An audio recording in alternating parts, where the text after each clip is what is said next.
Salve meus amigos do Facebook, do Instagram, do YouTube, na paz nosso Senhor e Salvador Jesus Cristo. Mais um vídeo, meus amigos, irmãos. Que Deus os abençoe. Sou grato a Deus pela vida de vocês. Agradeço pelas mensagens que vocês têm me enviado. Mensagens boas. Sabe quando vocês põem aquelas duas mãozinhas dizendo amém? É a minha alegria saber que você está junto comigo. Quando você manda uma estrelinha, é uma alegria, uma felicidade. Quando você manda aquelas mensagens,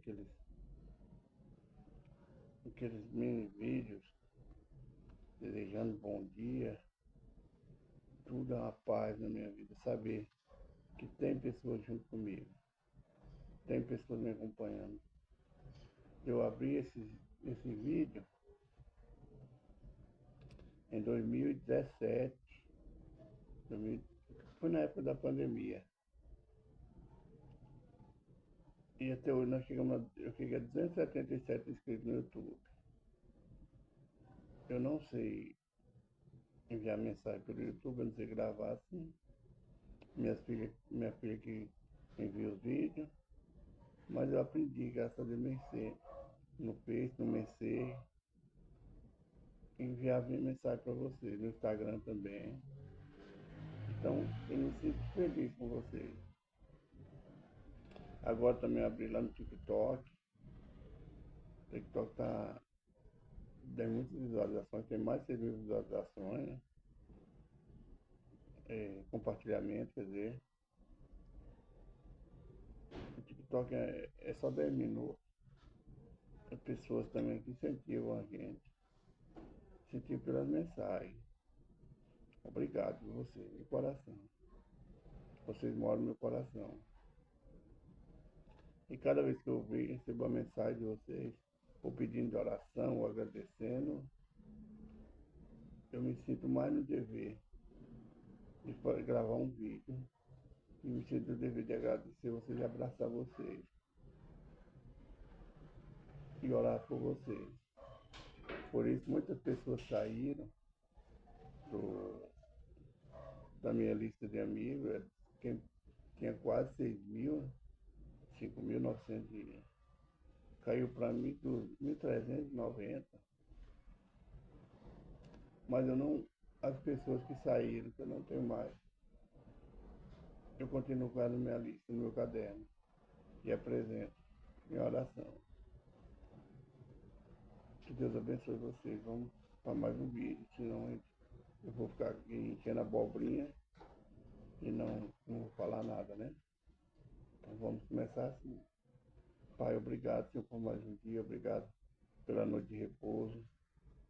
Obrigado por essa família abençoada que me deu, Pai. E principalmente obrigado por ser Deus não desistir dos pecadores, Pai. Um santo não desistir dos pecadores, Pai. Perdoa meus pecados, minhas falhas, minhas transgressões por obra, pensamento, ignorância. Que eu fiz e eu posso fazer que desagradou o Senhor, perdoa-me, Pai. Eu sou falho, eu sou pecador. Perdoa da minha casa, perdoa minha parentela, Pai. E temos entristecido o Senhor com nossos erros, Pai. Fala conosco, Pai, no livro do Salmo 121 e no livro do profeta Oséias, no capítulo 9. Não sei o que nós queremos ouvir, nem qualquer forma que o Teu Espírito tenha falar, Pai. Precisamos aprender mais e mais do Senhor, Pai. Em nome de Jesus, amém. E vamos continuando o Salmo 121, onde eu enviei 4 versículos, mais 4. Aí nós encerramos o Salmo 121. Vai demorar um dia, irmão, para acabar o Salmo. Ficou muito comprido e eu dividi ele todo. Então, tenha paciência que vai vir mais livros da Bíblia. Até o Salmo nós passamos, os que tem promessa, tem grifado, nós passamos por ele. Agora nós vamos para frente, né? O Senhor é quem te guarda, o Senhor é a tua sombra, a tua direita. O sol não te mostrará de dia, nem a lua de noite.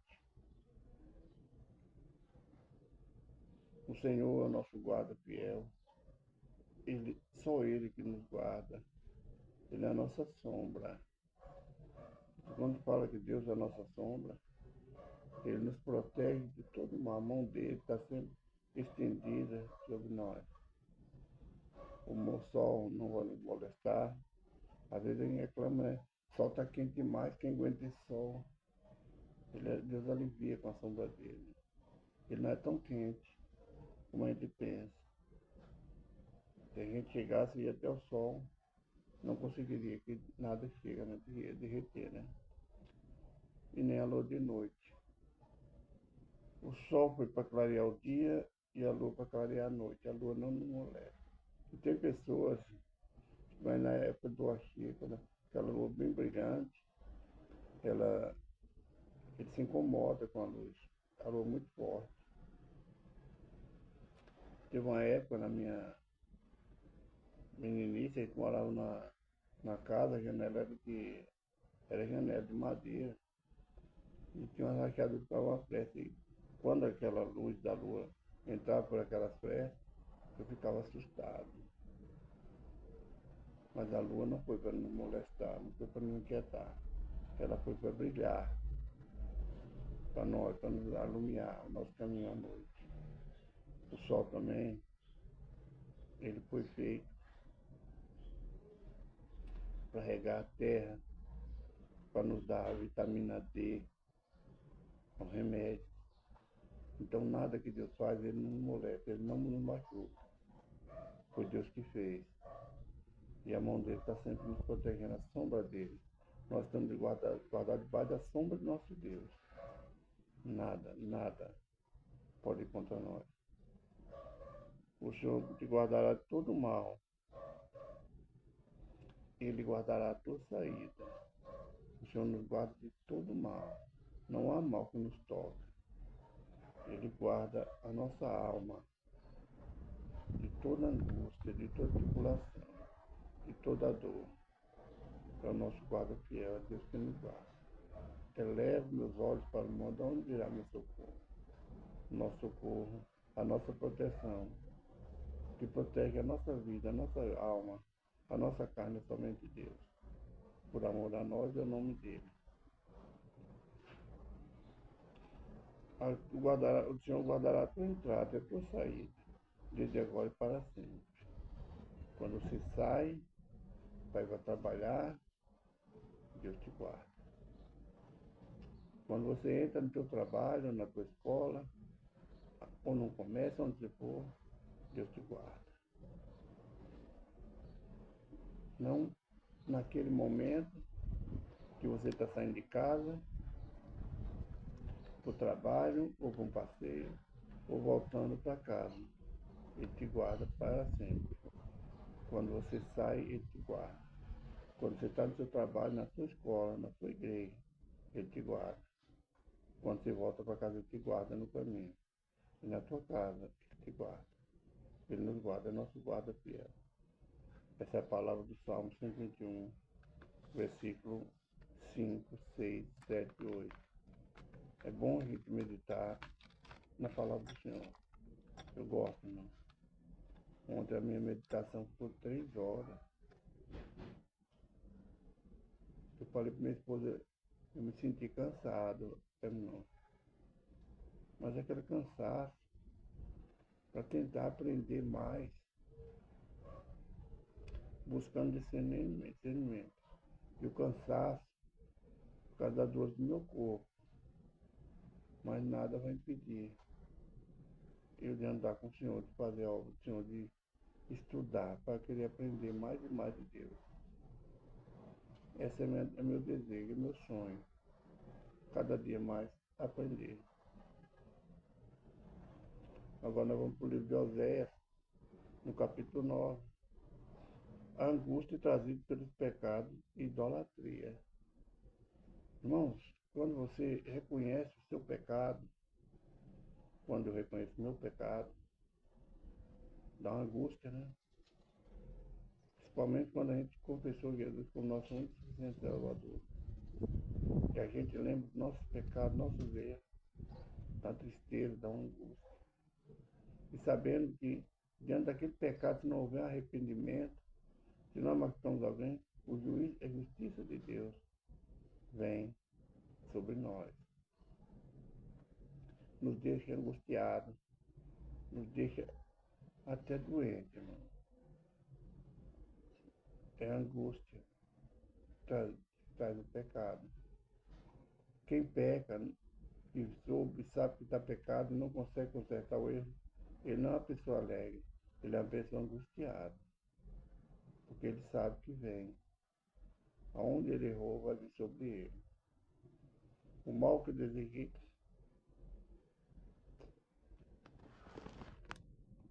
alguém, ele vai vir para mim dobrado, me dá uma angústia.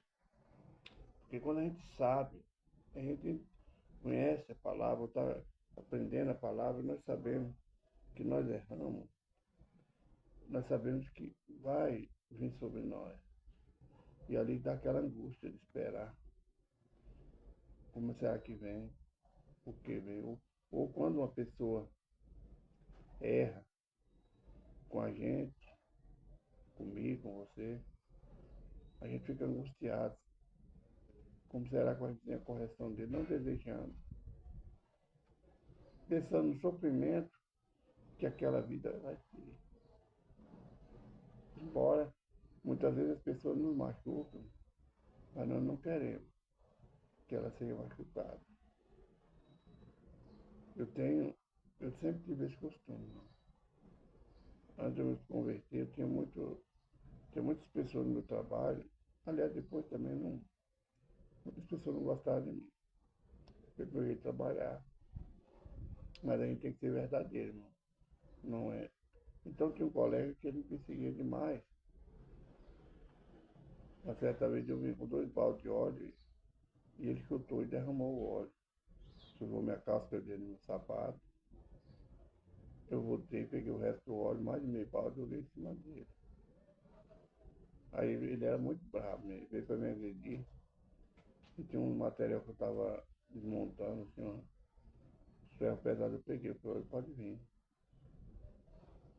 Aí ele não teve coragem. Como eu também, se ele viesse, eu não ia ter coragem de fazer nada com ele. Eu era bravo, mas não era corajoso. Aí ele ficou muito tempo meu inimigo. Eu fazia tudo, me aproximava dele para ele voltar. Eu voltava a conversar comigo, ver do que ele era. Ficava ali igual aqueles cachorrinhos totó, sabe? E ele, nada. Uma certa vez ele precisou de um dinheiro. E todas as pessoas, ninguém emprestou dinheiro para ele. E a necessidade que era casa de doença. Aí eu fui lá, peguei o dinheiro que ele precisava, eu tinha. E passei para o irmão dele, falei, dá lá para o seu irmão. Ele falou, não, mas já não empresta para ele lá. Se ele perguntar quem foi, não falo quem é. Ou se quiser, para aí.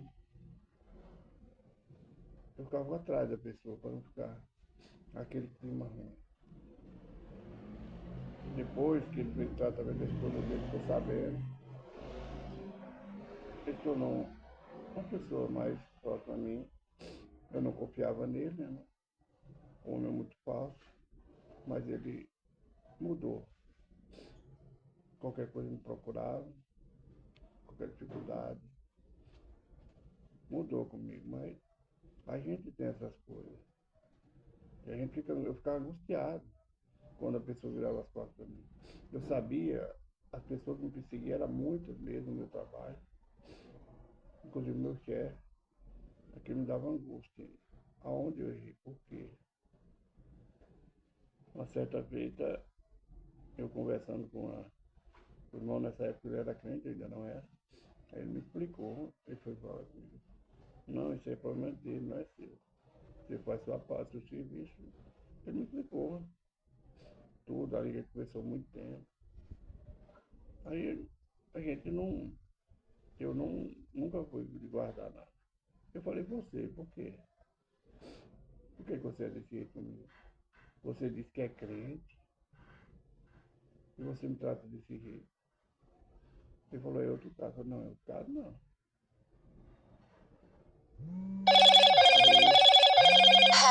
moto? Eu não consegui explicar. Eu falei, olha, esqueça isso. Vai, leva tua vida. As coisas são assim. Então você deixa angustiado. Quando a gente erra, Hello, moto? você pode consertar o erro, consertar o pecado, muitas vezes é feito certo. Então, agora está falando aqui do pecado para Deus. O pecado do povo de Israel contra Deus. E o nosso pecado contra Deus. O pecado da idolatria. Aí a pessoa fala, ah, mas eu não adoro o santo, eu não adoro. Mas você também se torna idólatra. Quando você adora seu pai, o padre, o pastor da tua igreja, o dono da tua empresa, o gerente, o encarregado, um colega, se torna idolatria. Quando você adora seu carro, seu filho, sua esposa, põe eles acima de Deus, tudo acima de Deus. E se torna um pecado de idolatria. Então muitas vezes a gente apega às coisas e a gente fica angustiado. Essa casa aí, depois que eu reformei, eu tenho um ciúme da minha casa. Eu tenho 3 netos aqui que são uma benção, né? Eles destroem tudo. Não, aí, mas eu gosto de ver as coisas. Minha filha é zelosa, minha esposa. Eu gosto de ver as coisas bem zeladas, tudo no lugar, apesar que elas são desorganizadas, viu? Não é a minha organização, não. Então eu fico ali, de hora que eu passo, eu penso, será que isso é idolatria? Será que é apego? Não é. Aí eu penso, Deus me deu essa casa para me administrar esse lote, para me administrar. E então eu tenho que administrar, ter sabedoria para administrar o que Deus me deu. Custou muitos anos de trabalho, foi porta que Deus abriu para mim. Então, isso não é idolatria, você zelar do que Deus te deu. Mas você se apegar acima de tudo, acima até de Deus, é idolatria. Falando aqui, minha casa que eu tenho aqui na frente, eu reformei ela e parti com as 2 filhas minhas.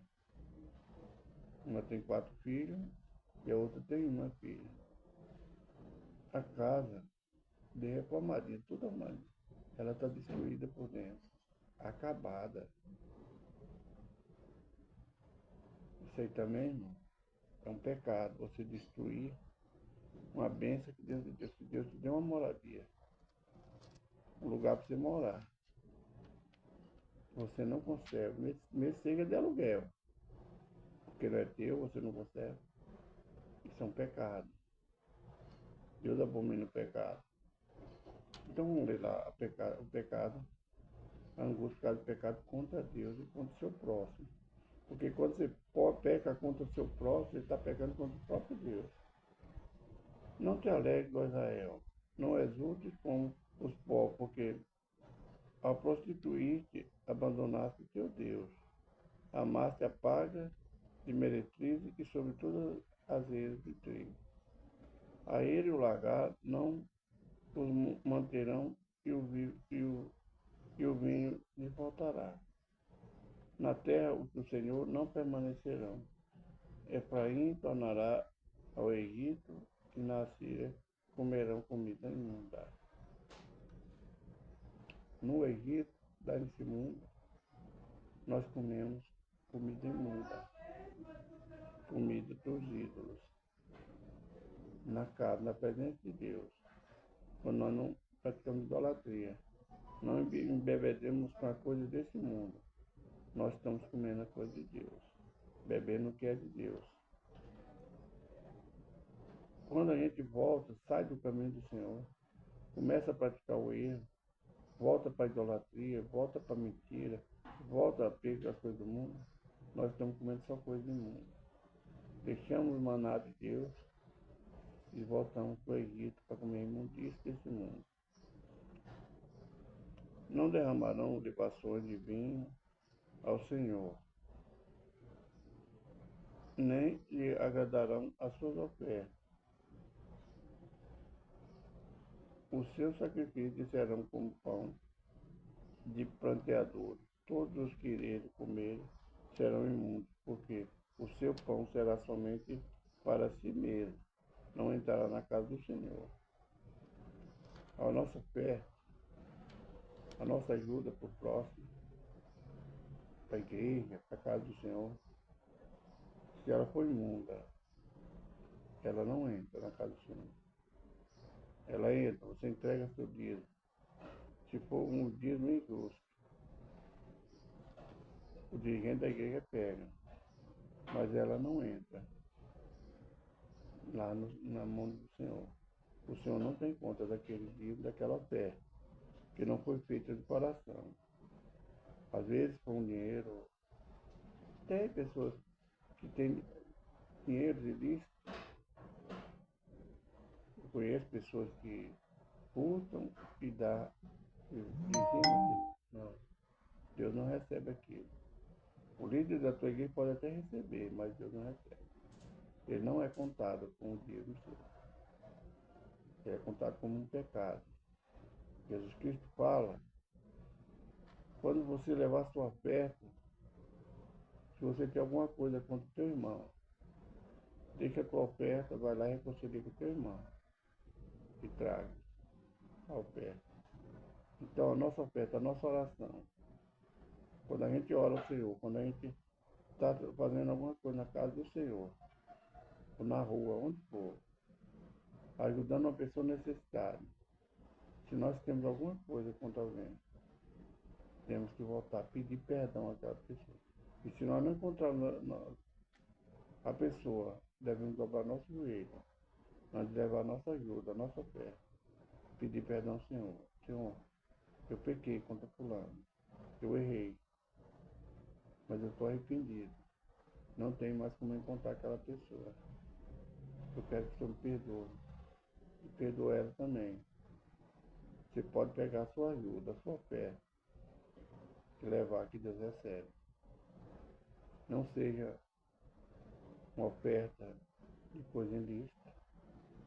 Não seja uma coisa que não seja, que seja sua. Porque o seu suor leva, que Deus agrade.